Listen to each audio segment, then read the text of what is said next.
I told him, I'm like, yo, Kush, like I've been a fan of you for a long time, man. Like you seem like great vibes, great energy.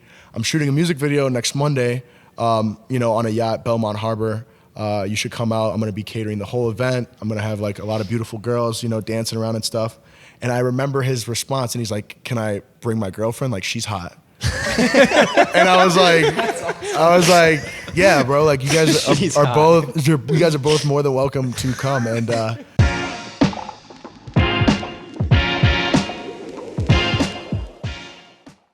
3, 2, 1. Ladies and gentlemen, welcome back to No Offense. We got a very special guest with us here today. Ladies and gentlemen, Mercocet. Thanks for coming on, brother. Thank you guys. I appreciate you guys for having me, man.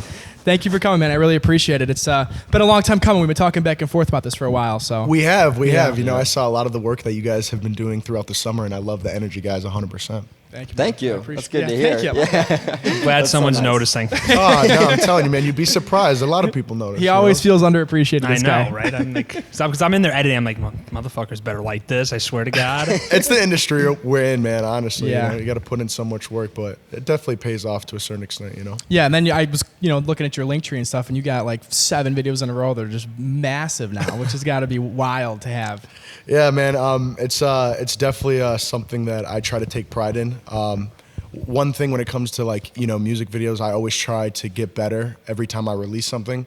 And, I just really want to have fun with it. I'm not too specific on like, what I want to be done in the music video, but I definitely try and be creative and definitely try and run and gun with whatever budget that I have, Yeah. That's awesome. How do you normally do those music video shoots, like with like finding locations and finding people to actually are you scouting and putting it all together, or are you working with someone to do that? I kind of like figure out the locations for myself. If I want it to be a little bit more of a creative music video, I'll try and like work with my cameraman and do a treatment for it. Mm-hmm. And then once we get the treatment ready, like we'll have an idea of like what locations we need. And then we kind of just run and gun it. I don't know if you guys know the company called Milky Made It, but they were the company that I kind of like grew into my artistry with. They've believed in me from the jump. It's 2 guys, Mark and Brandon. We met back in like 2018. And at first they were charging me super low for music videos, like 200, 250. Damn. But like our relationship, our friendship and business relationship has developed to a point where like, they'll give me music videos for free because they really believe in what I'm doing, And that's always really good to have like people like that that actually back you and like support you. You can tell like if it's like, legit. Because like, obviously they're doing stuff for you for free. They must believe in you. Yeah, so no, nice. Of course. It is super nice, especially like I said, like the industry that we're in, I never expect anything for free. And I always appreciate when they give me that opportunity to do so because it saves my pockets in the long run. I'm still independent. I've signed a couple deals with a couple people before, but I've definitely learned that if I have the power to stay independent, I might as well, How did those deals go before? What did you sign? So I signed a distribution deal with Empire back in December of 2019, but it was a lot of shady business. My checks that I were getting from Empire wasn't directly from Empire. It was from one of the head and A&Rs that was working at Empire. Basically, I was under the impression, like when I signed this deal, he was going to give me a lump sum of money and tell me how to spend it to make my return on investment. It wasn't like that. It was like, here's the money. Don't fuck up. Make sure you make the money back. I made the majority of the money back. I fell a little bit short. And so they still own my biggest song for like the next 2 years. No way. It doesn't really suck that badly because, like I dropped the song in 2018. It was called Open Your Eyes.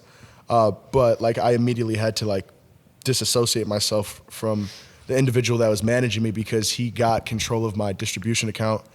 He changed the routing number and account number, so he was getting all my royalties. What? Yeah. What a shady guy. But you got all that back now? No, I'm still like in a legal battle with it, getting it back. It's a very tedious thing to do, just because I was the one that signed contracts at first, but it's a process, and I didn't really have a big homie going into the music industry, so it's all trial and error at the end of the day. I'm glad that I was able to go through this now, opposed to me dealing with millions of dollars and I'm a little bit older. Yeah, it is a lot better just because it is a learning process with all that because there's so much to know. Oh, it's so and much, there's like man. People will try to get over on you because they think you don't know. Yeah, 100%. It's like, a lot of it's just like acting like you know the whole time until you actually figure it out. Fake it till you make it. Fake it till you make it. Yeah. Well, that's probably a lot. It's better that it happened now than when when stuff is like way bigger. You know what I mean? Right. So, Yeah. No. Of course. Did you know that manager at the time for a long time, or was it kind of a new relationship through somebody? It was relatively a new relationship. I mean, he originally reached out to me. He's from Atlanta, Georgia, and because I didn't like meet him prior to this in person, like I had to do my research on him, and I did find out that like he actually does work for Empire and he's very involved. He actually used to manage YK Osiris and Sean Kingston. Oh, okay. That's pretty cool. so So, he's you were like- like, oh, I'm in. This is legit. great. Yeah, that's what I'm saying. And like the fact that like he saw that potential in me, I was just like, man, like I don't want to be the guy to like jump at the first opportunity, but like I have nothing else to lose, And I just kind of like put my best foot forward and tried to work with him. But like I said, like being in this industry, you got to really watch out for like who's really in your corner and who's not. And in this case, it was a learning lesson. But you just got to move forward and just keep on rolling with the punches. that is a terrible thing with like anything like in the artists or creative sections. Like people will the shady people will always like dive at like your weak points because it's like everyone wants to make it, and some people are so desperate to make it that they'll jump at the first They'll opportunity. do anything. Anything. And like you said, it's a learning experience. Like when people don't know at first, it's like, oh, dude, I'm on. Like let's go. But then you realize that there's shitty people everywhere. So it's usually after the first time it happens, it never happens again. Oh yeah, 100%. I don't think I could be fooled the second time, but I'm very selective of who I invest my time and energy into. Yeah. Now, because like I still consider myself in like the foundation process of what I'm doing with my career, and that's totally okay. Some people think I'm way farther than most, and for an independent artist that does everything out of my own pocket, I think I've been blessed to get the opportunity to really excel and give a new sound to Chicago. But it's like I said, like you guys said, it's just a learning process, and I'm just continuing to get smarter each and every day with the moves that I make and how I carry myself. It's probably good to have a good group of friends around you too, like being close with Kush and stuff, and having both of your experiences coming together. That's got to be pretty beneficial How long for have you. you guys been friends? So we've been friends for about a year and a half. It's actually funny because not this past Summer Smash, but the one before that, it was my first time like really getting behind the scenes and getting super involved with all the artists out there. Like last year, because COVID, I'm pretty sure they had it late, like sometime in August. And I just remember when I was backstage, keep in mind, like the last Summer Smash, not the one that we just had, but the one before that, I went to, it's Douglas Park, right? Yeah. I went to Douglas Park with no general admission ticket, no artist pass, nothing. And I somehow like got backstage. There we go. And like one of the first people that like come up to me is Summer Rae and Cole Bennett like on a golf cart. And I was like, no fucking way. Like this is insane. Did they know you? They No, recognize Cole you? knows me. Obviously Summer Rae didn't. Cole's just known me because I've had a publication in the Lyrical Lemonade website back in 2019 with Slat Science, which was like the first music video I ever dropped. So he knows of me. When we see each other, it's all nothing but love. But that last Summer Smash that we were at, I just remember Kush, walking into the back entrance, and I just like immediately had to go up to him because I've been a fan of him for a while. And the first thing I told him, and this was like right before we planned on shooting the No Breath video, if you guys saw that, I told him, I'm like, yo, Kush, like I've been a fan of you for a long time, man. Like you seem like great vibes, great energy. I'm shooting a music video next Monday, on a yacht, Belmont Harbor. You should come out. I'm going to be catering the whole event. I'm going to have like a lot of beautiful girls, dancing around and stuff. And I remember his response, and he's like, can I bring my girlfriend? Like she's hot. And I was like, yeah, bro, like you guys are both more than welcome to come. And, they came out, they had a great time. And, ever since then, like me and Kush have been, really good friends. He is like a marketing genius when it comes to Instagram and any type of social media platform. He's taught me so much. He's introduced me to so many people. If it wasn't for him, like I've gotten introduced to the Nelk Boys because of him. I've gotten introduced to like Post Malone's brands like Skirt Seltzer, Dre London. Like those are super important people in the game that, I've been able to fruitate relationships with because of Kush. And, at the end of the day, like he's just an all around really down to earth person. And, this guy has definitely helped me get through a lot of, my dark times in this past year. That is incredible. That is like, so It seems you guys gotta have a really, really close friendship. Oh yeah, he's the man, when you say he like helped you with like the dark times, is it just because of where he's been in maybe like similar places as you, like in terms of like coming up, trying to network, meet people, and maybe like the bridges between there? Yeah, 100%. I mean, like, I think we were, both going through something when we first met each other, and I feel like, when we combined our energies together, I think we played off of each other super well, and like, I was there for him when he needed me, and it was vice versa. And I think like what was super important about that relationship was that, he's a little bit older than me. I'm 24 and I think he's 28. I think it was super important to, build that relationship because like I never had like a bigger brother in the industry that we're in to kind of give me guidance and show me like what I should be doing and what I shouldn't, and he definitely keeps me level-headed at times that I need it for sure. you need that. Like you really need someone that you can and go to like completely open and talk about what's going on. Someone that's been through it for sure. Yeah. 100%. And I never had that before. So like the fact that, I was able to be blessed to be put in that position where, he's got me, like it means the world to me, and I'm forever grateful for that kid. He's such a good guy. I can't even explain it really in words, but It definitely is beneficial because like being in an industry like this, like the frustrations of trying to make it and the frustrations of being unsure of what you're going to do and how you're going to make it there, you're kind of just blindly following a path and hoping. At the end of the day, anything, like us, the artists, we were going anything against you the do grain. like with this is like you're kind of blindly hoping that like your effort's going to pay off, and that can just be so taxing on your like mental state. 100%. I mean, you guys already know, like, when you're in this industry, you go through all the emotions. There's been millions of times that I've wanted to quit, and fortunately I've had a friend group that, picks me up when I need it. And, they tell me to keep on pushing. And, it could be a week, it could be a month, it could be 6 months.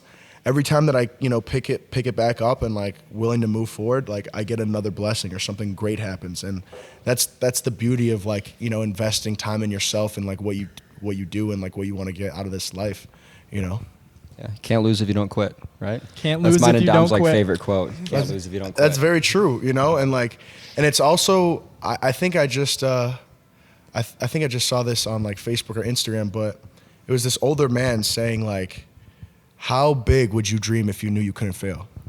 I like that. And that's crazy to think about, like, are you willing to sprint through the finish line if you have a blindfold on and you don't know where the finish line is? That's ultimately like the test. quote. It's I like a that a lot, super, yeah. super big test, and I really try to follow that and preach that, 100%. Being like, it is crazy, like, because when you get down on yourself in this and you like realize like, fuck dude, like is this even going anywhere? Am I just wasting my time, money, efforts? But then you kind of look, at least for me personally, I always look around, I'm like, okay, this is a regular guy. They all did it. Like they were all regular at some point and they all made it somewhere. At one point they were just like us, shooting videos or making music, and no one's listening, no one's watching, no one's enjoying the music, and then like slowly but surely after maybe a couple years of efforts it starts to pay off. It's just that's why I always feel like personally is like when I get down I'm like, fuck, this shit's stupid. I just always look towards other people like, okay, well they all did it, there's no difference between me and them. Yeah, it's like you're like one day away from like meeting that person or doing that one thing that just takes you to the next level. 100%. I think a huge example of that, at least when I was growing up, was like Cole Bennett. I just remember when he came out with the Speed Racer video for Warhols, and I'm just like, when I first saw that music video, I didn't really know too much about Cole, but I started to get quickly familiar with the Lyrical Lemonade brand, and I just knew, I was like, this kid's gonna be something huge, like. And I just remember being in high school, and I'm just like, wow, like, I mean, he's breaking barriers in the Chicagoland area for all types of music, and it's like, he was a huge factor as to why like I continue to pursue it. I'm like, you know what, he's doing this shit, I could do this shit for sure, 100%, and what he's turned Lyrical Lemonade into now is just insane. Especially, it's cool because he's like just from some like random suburb. Yeah, And Plano, he, right? Yeah, and he like made his name here and Yeah. got as big as he got. That's pretty inspirational. And for everyone sure. knows him now. It's Yeah, insane. everyone knows Cole Bennett. Like he was just on like Full Send. Yeah, he was on Full Send a that's little while cool. ago.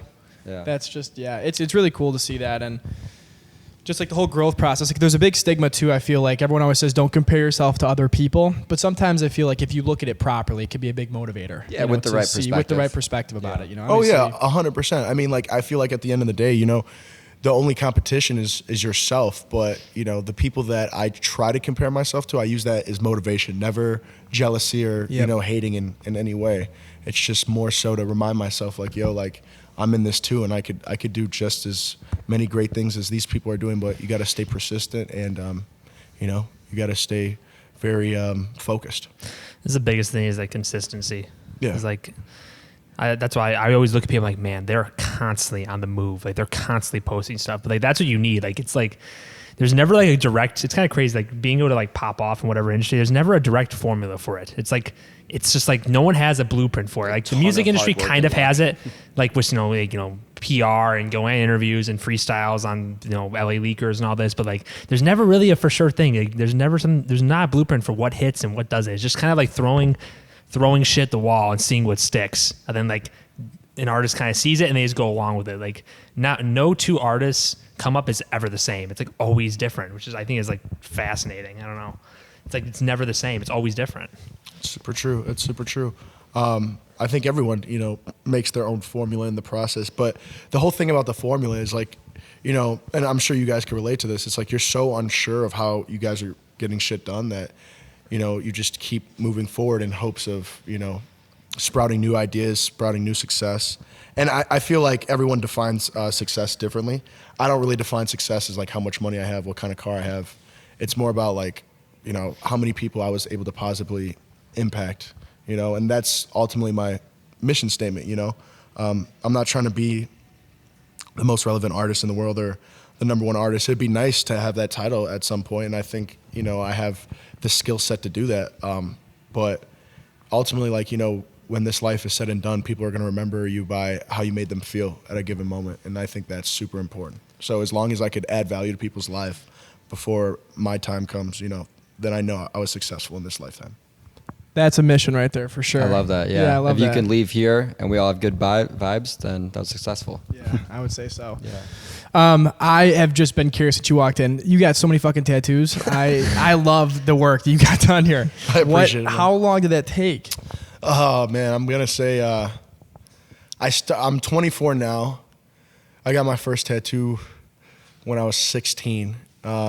I went to like the hood in Humboldt Park, and I smoked a blunt with the tattoo artist prior to getting like, tattooed. let's do this.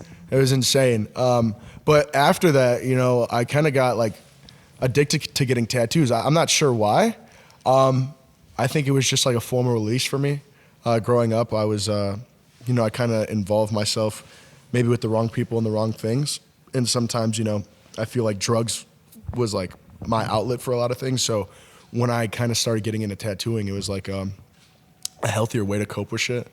And now I don't really use it to cope. Like I barely have any room to get tatted. But I mean, it's funny because like I'm like actually covered like chest to stomach down. Damn. But I have no tattoos on my back.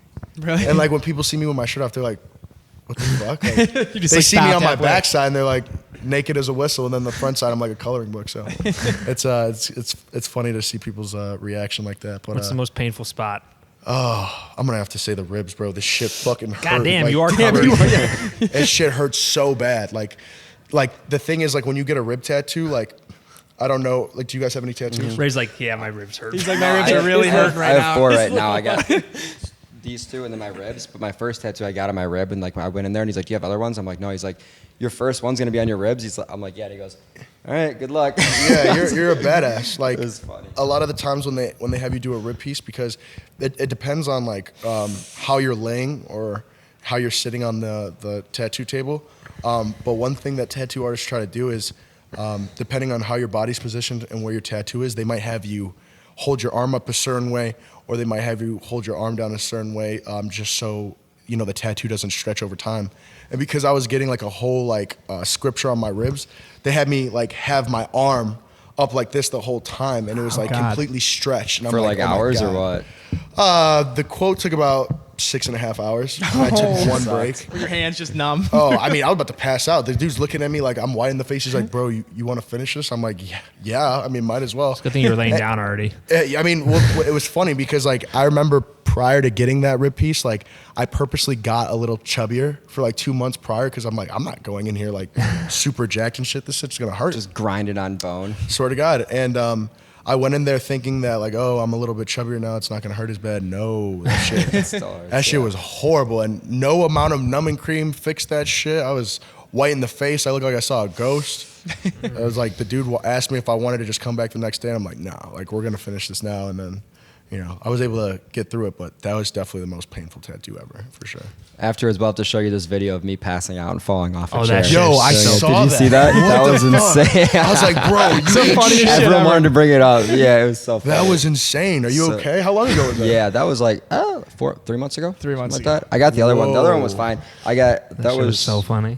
This one, I think. It was actually like, dude, we had like hardly started yet, but I didn't eat for that entire day. I was about to say, did you eat prior? It was so weird. No, I didn't eat the whole day, and like I took an Adderall, which I guess I said you shouldn't do because it fucks with like your everything, your heart rate and stuff. Oh, yeah. But so I go in there, and he's like, "Did you not eat?" And I was like, "No." But I did it because my friend that ran the tattoo shop was like, "Hey man, I have an opening right now. Come." And it was like 4 p.m. and I didn't eat at all that day. And I'm like, "All right, fuck it." So I like went in there, and right before we started, he's like, "If you pass out, like if you're about to pass out, let me know and I'll stop." I'm like, "Okay."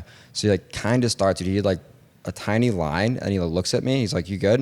And I'm like, I don't know. I was like, "Give me a second. Can you give me like a water or something?" He's like, "Yeah, I got you." He turns on to get a water. And then there's like the security cam of it. Like he like walks away, and I just fucking drop out of the chair, and I hit my head on like the metal part of the chair. So my head was bleeding for like hours. Oh. But so I'm sitting there. They wake me up or whatever. I'm holding no, I was sitting there at first, and all of a sudden they put a rag on my head. I'm like, "What are you doing?" And they're like, "You're bleeding." I'm like, "No, I'm not. I didn't fall. I just passed out." They're like, "No, look at this video. You fell out of the chair." Bro, that shit sounded like your head was like a bowling ball. Bowling ball. Yeah. Boom. And then Wait, he's there was like- audio to Yeah. it? Oh, No it's so Yeah, I'll way. show you after. It's hilarious. Because hear his head I just remember watching the video, but I didn't hear any audio. I don't know if it was in my car and I was connected to Bluetooth or what, but I just remember watching it, and I did see the guy walk away, and I just saw you. Yeah. I was like, oh my God. And we finished it. It was funny, like, because he was like, "Should we finish? You want to go?" And I was like, "Well, we got to finish. I'm not leaving here with like a line." He goes, "All right." So I just like sat there holding a rag over my head while I was like bleeding while I like finished my tattoo. And then the rest was fine. And then I went like a month later for this one. It was fine. True warrior. Gotta It love was, it. True warrior. It was the weirdest thing ever. My neck was sore for like a week or two. Bro, I've never seen somebody pass out before. Watching that video, it was like so funny. Dude, So he said, funny. dude, they were like afterwards. They're like showing me clips of like it happens like every day there. Does it really? Yeah, they're like, "Oh my God, it happens all the time." Like usually they say it happens like when they finish, the person will stand up and just drop. I wonder what it is. It just like you think it's just like people It's being the nervous. adrenaline and Yeah. stuff. Yeah, it spikes everything. So it's funny. I feel like when I do get a new tattoo, I try to go to different places throughout the city. Just try and make a rapport with people. You guys know where Boys Town is? Yeah. Yeah. So I went to a tattoo shop called the Pink Monkey, I think, and I didn't know it was in Boys Town. And I went with my friend Mark. He's part of Milky Made It, and there was no one in there except this one guy all the way in the corner that was getting tattooed. And it was chill vibes and everything. I never saw anyone pass out, but I just remember like as I was getting tattooed, like the guy was starting to get tattooed too, and all of a sudden I hear like, I was like, "You're kidding me!" I'm like looking at my tattoo artist. I'm like, how long is this about to go on for? Like I'm getting annoyed. Like I just could not believe like he moaned super loud.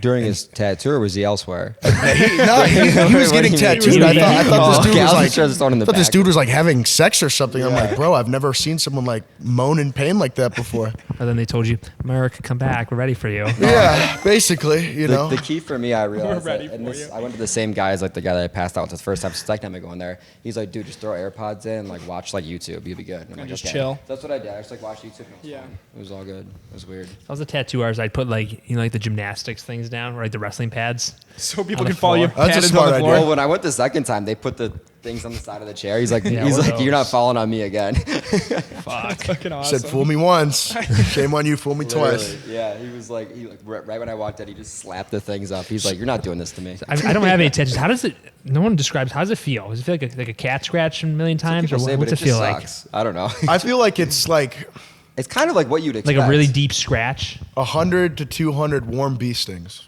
That's what I describe it as, you know. That's interesting. Because That's honestly, horrible. it's not that bad in the beginning, in my opinion. But it's like after the skin around the area gets like torn and like tortured a little bit, then you're like, fuck, when like they like just go finish over this. it again, like the shading, that kind of stuff. But Honestly, I personally can deal with the shading better than the single needle because when you're getting shading done, a lot of people don't know this, but when you do get the shading done, they actually use multiple needles. So like a quad needle, 5, 6. I didn't know that. Yeah, and then when they do like the line or the stencil of the tattoo, it's with a single needle, and because it's more exact and it's only one needle, it tends to hurt more.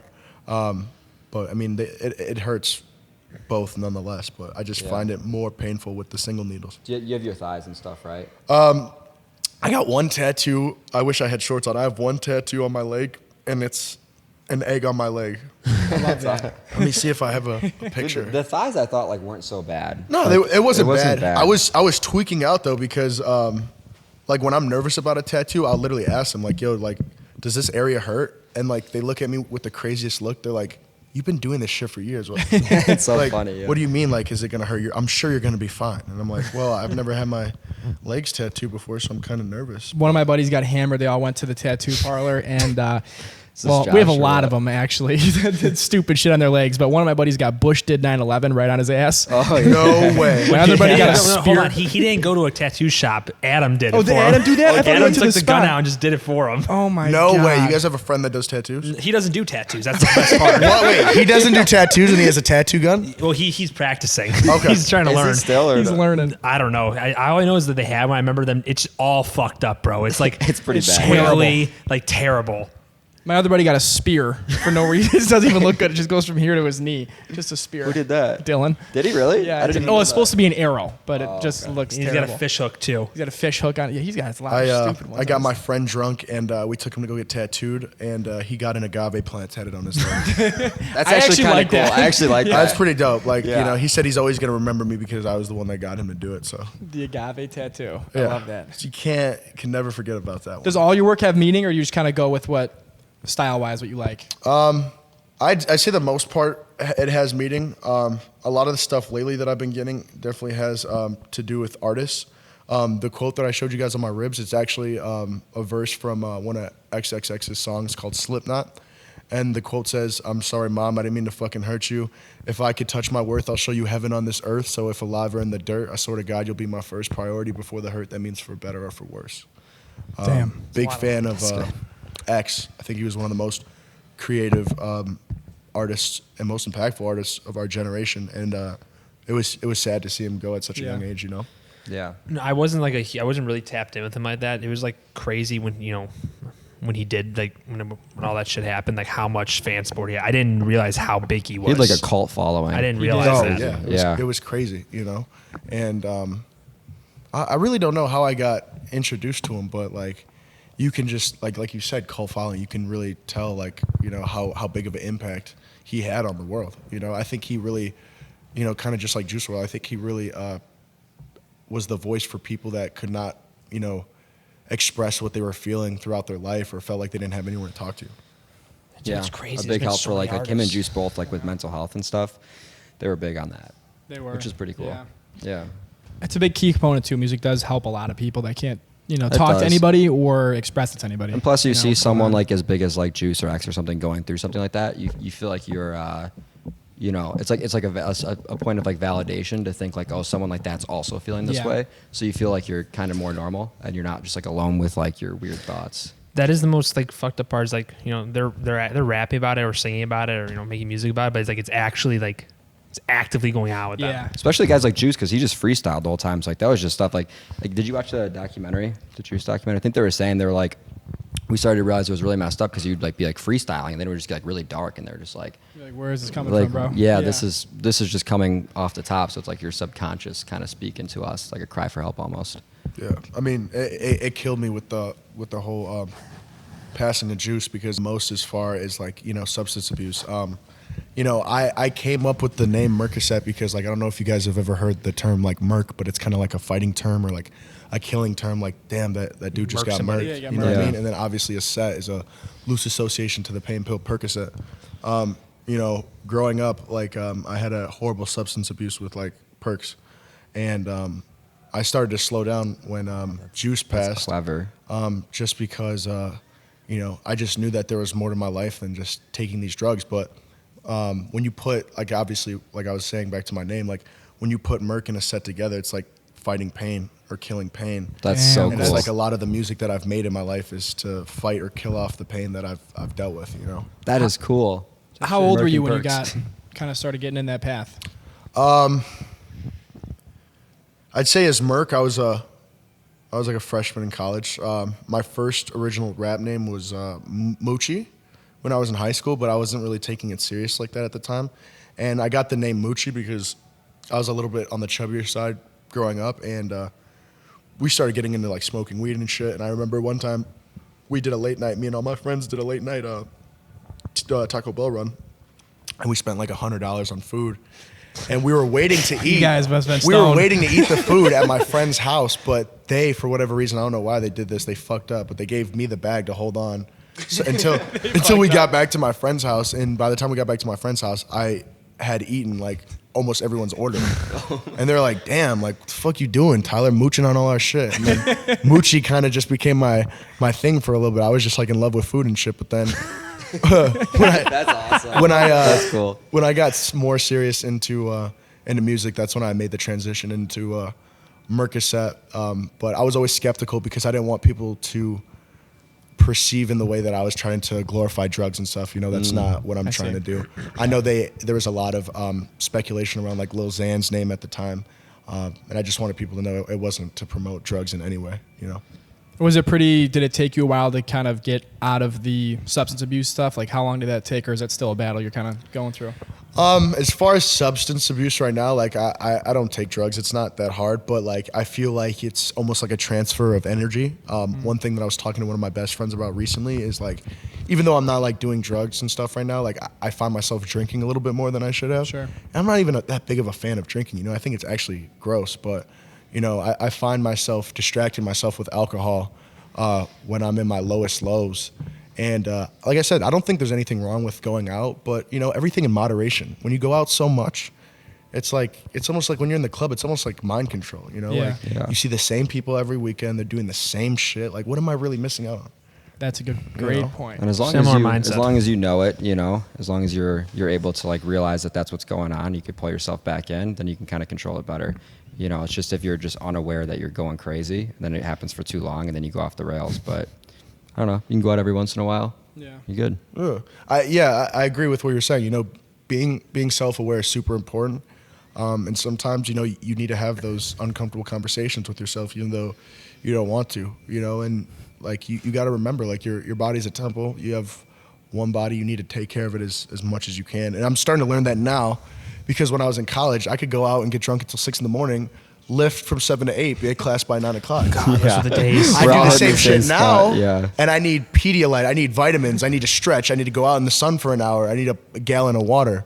Yeah, It's like, we're all like shit. the same age, and that's all hitting me now. It's How like old are you guys? 24. 24. Oh, okay, we're all 25, the yeah. same age. Yeah, so I'll be like I don't know. It seems like recently, if I'm out really late on like a Saturday, I'm hungover until like Bro, I'm Monday or torched Tuesday. the whole weekend. Like if we're out here and we're out till like 5 a.m., fuck the whole weekend. Yeah, Whole weekend. yeah. And like last weekend, I was out, the camera guy there.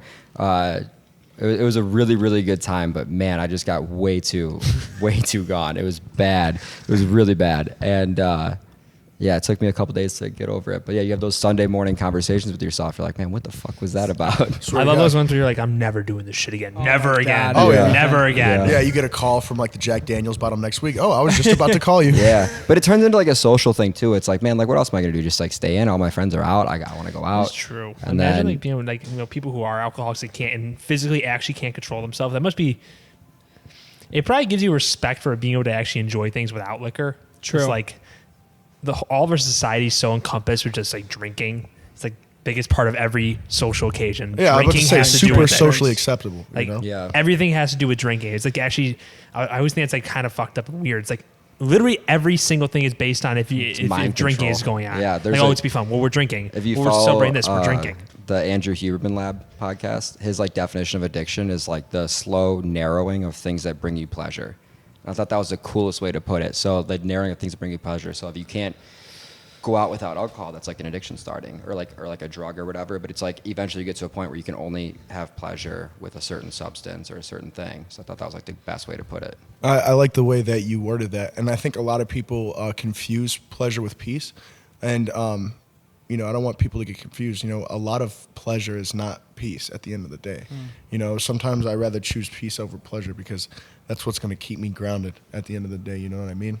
And I feel like when I am going out and excessively drinking, I kind of use the excuses like, well, I'm in the industry, you know, I have to go out and meet these people. Networking, yeah. But if I'm not going out and being productive in that aspect, then I'm really just feeding myself bullshit, you know, and I just want myself to believe that, but it's not really how I should be carrying myself. Where do you think that balance is that you found of like it is networking to a certain point for sure. That's what we call it too. No, but it is for sure. Like you do meet people that can help you and stuff, but like there has to be a balance, like, you know, work and networking. Yeah, for sure. I really don't know how I find the balance because lately I haven't really been the most balanced.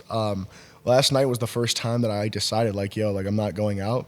And I felt super great about it because I woke up this morning. We all did that. Birds chirping, not a headache. I woke up early in the morning, stretched, like I felt good, you know. And now like I have my friends just calling me now saying like, dude, you missed last night at Hush. Like, it's like, It was bro, the same like, shit bro, as it's just- last yeah, it's swear to weekend. God, just Ronnie from Jersey Shore was there, dude. Like, you missed. I'm like, bro, we've been doing Fuck this. about that meatball. Swear to God. Hey. Swear to God. It's insane. Like, gym tan and laundry all day, Ronnie. GTL, baby. No, it does make sense though. It is easy to get caught up in it, especially when you're down here. So There's easy. Way always worse something down to here. do. Like in the burbs, it's easy because you're like, all right, fuck, it's the same small town bar. It's Right. not going to miss much. But you always feel like something's going on down here that you got to be out to. Oh, there's always something going on here for sure, you know. And I really try not to develop that, you know, fear of missing out type of thing. Yeah. But you just got to know what your limits are and what you know what you're comfortable with. Do you guys feel like if you live down in the suburbs, you guys want to go out as much, 100%. right?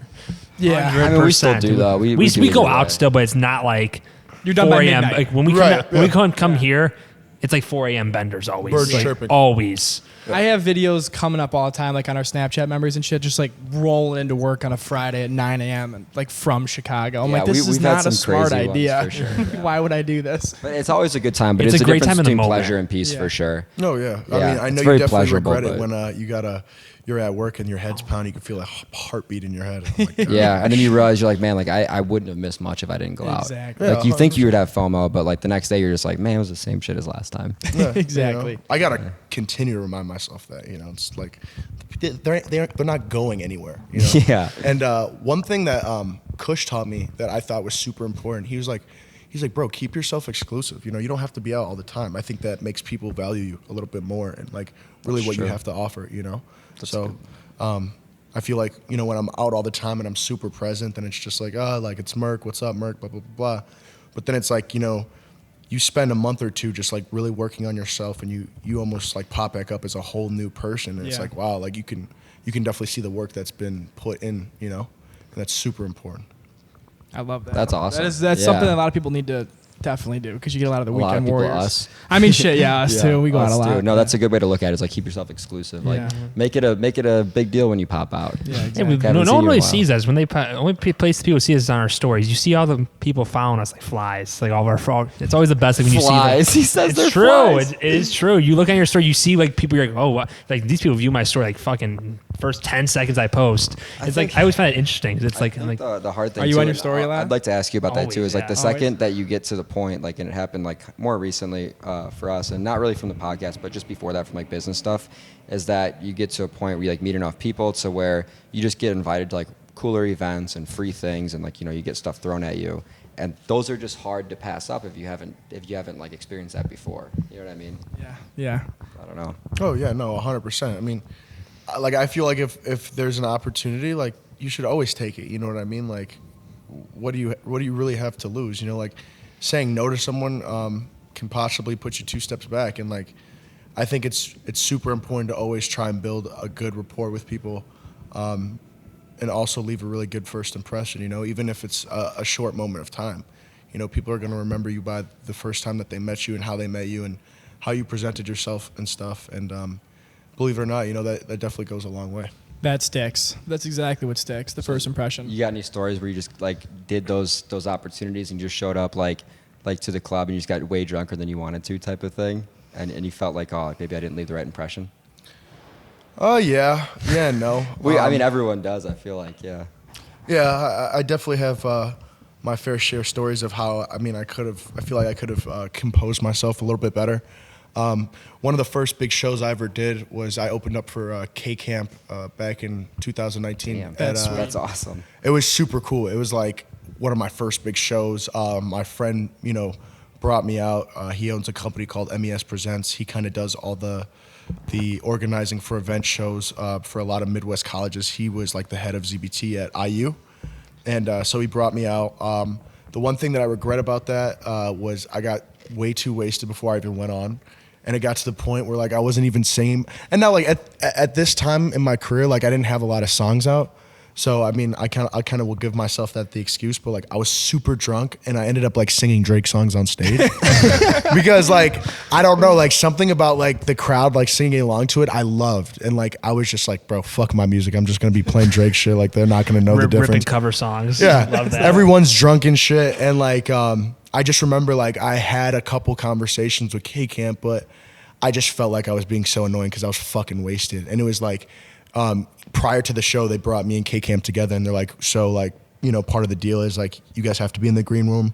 For the people that paid like for meet and greets, you got to, take pictures with your fans and, talk to them and, see how they're doing, make good impressions and stuff. And it got to the point where like after the show, like I had to get escorted out of the green room because I was fucking wasted. I like fucking K Camp had like, I think it was like red Skittles, and I was eating out of his red Skittles bowl. He wasn't too happy about that, but I was drunk and like, I just felt like I was the man. So that's just one of the examples of like, I should have held myself to a higher standard at that point, but it's all trial and error at the end of the day. Did you guys keep in touch after that? Did you guys all mend it out? We're good. We don't really talk as much. I talk really more with his manager, Naveed. Naveed has helped me with like a lot of playlisting stuff as far as like Spotify and Apple Music. He's a really good guy. He's been in the industry for quite some time. And, even just like being around K Camp and his presence, like, I feel like he kind of goes unspoken for, but he's really been a pioneer in the music scene for quite some time, Yeah, for sure. Yeah, that's fucking.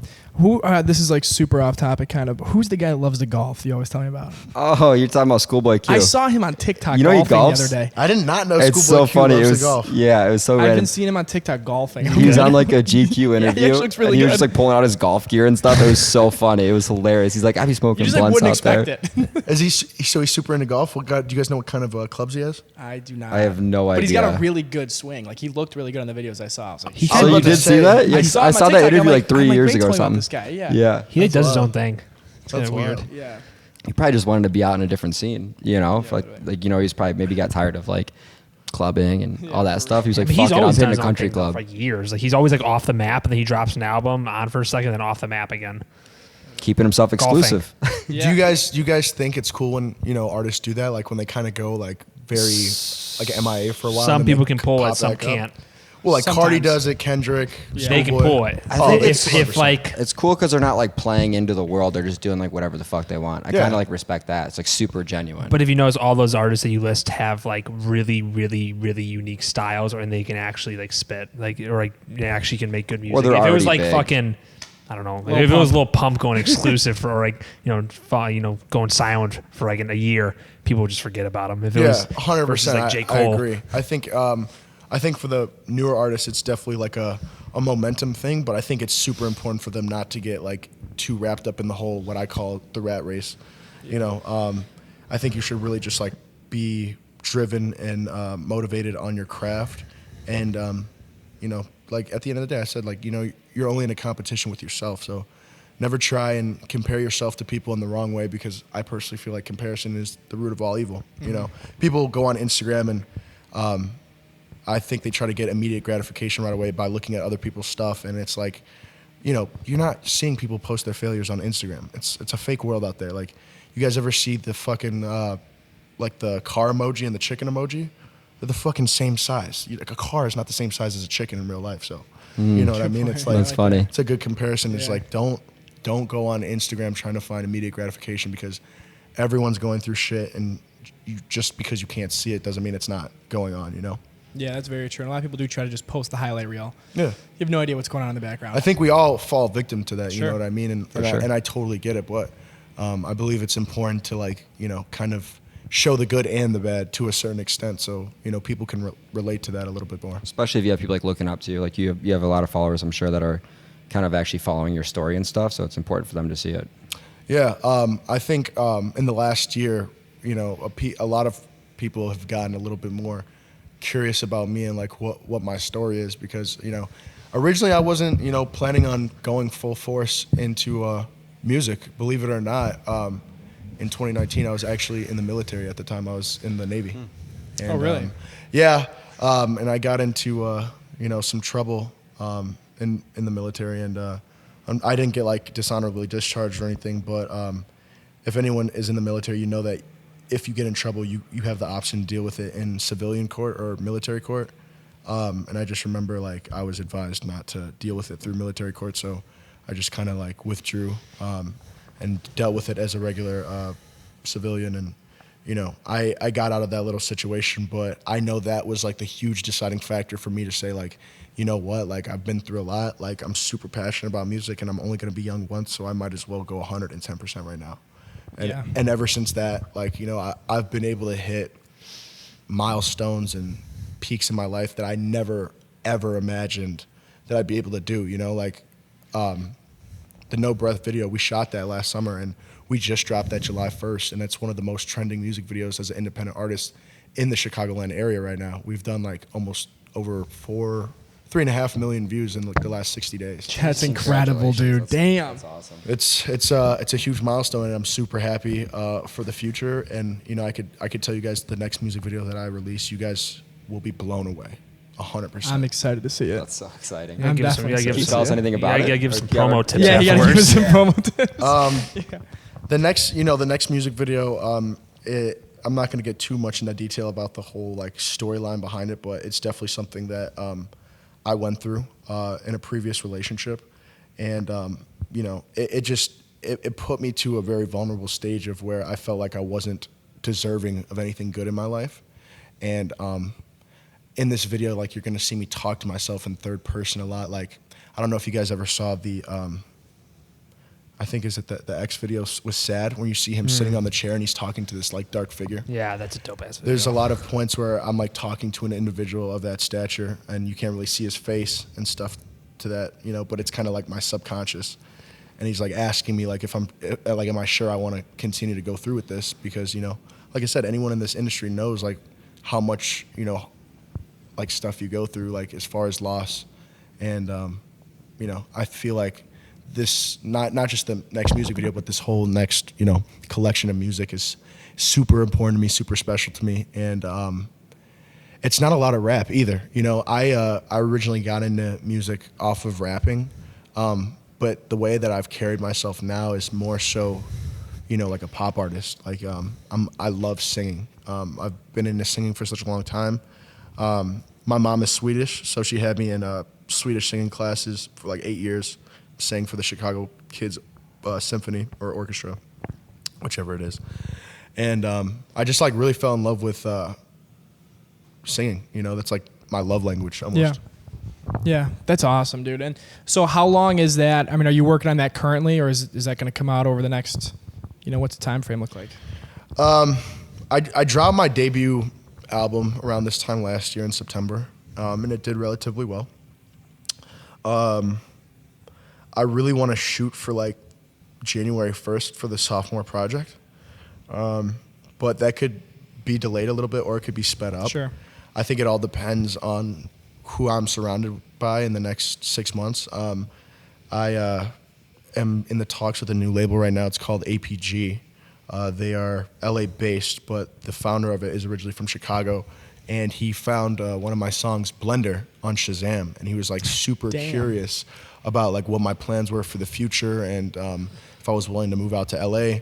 And so I'm in the talks with them right now. They have the full second project because I wanted to show a label like, you know, what I have in store.